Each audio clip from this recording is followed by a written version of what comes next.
Okay, so we're going to be making some cute texture monsters today. You're going to be using a Sharpie. Pull the cap off, place it on the back, and remember the rules of our Sharpie marker. It's only on our paper or it gets taken away.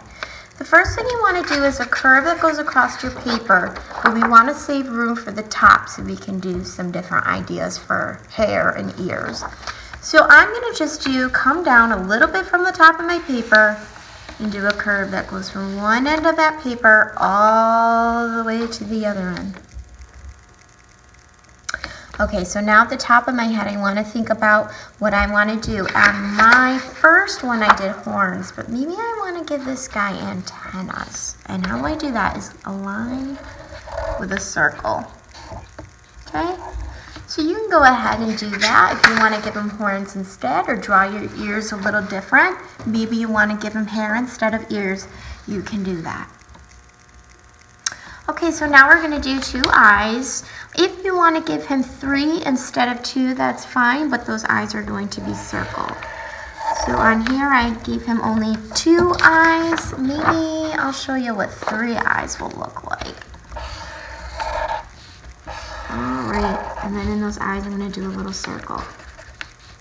Okay, so now for the nose, you're going to think of any shape you want to do for the nose. I'm just going to do an oval. And then in that oval, fill in 2 holes. So any shape with 2 holes. Alright, and for the mouth, you're going to do any kind of line you want. I'm just going to do a zigzag line.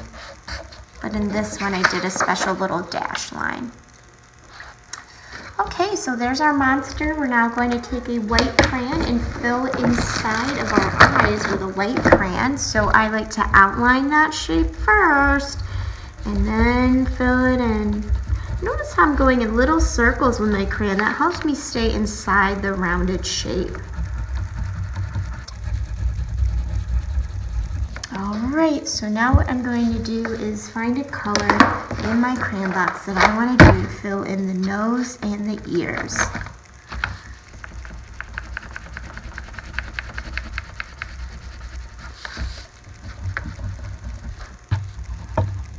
Okay, so now what we're going to use is a texture plate, and what's neat about these is you'll see there might be some bumpy lines on them. So this texture plate is going to help us create those bumpy lines to make it look like our monster is hairy.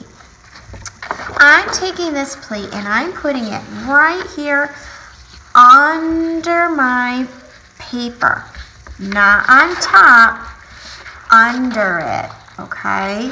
So I'm going to put it under there and pick one color crayon. And I want to make sure, you know, if that crayon is a similar color, so I have a yellow, that's pretty close to green, I'm not going to really see the bumps too much. So I might want to pick a darker color. So let's see how the purple looks. Oh, that looks great. So you're going to go all around your monster with that plate under there. When you get near shapes, you want to outline them before you color around them. Okay, so I'm outlining in the outside edge. Up here where the curve is, I'm curving with that shape, and then I'm filling in. So go ahead, you want to go in different directions with that crayon. Okay, friends, that's looking great. We now have some texture monsters.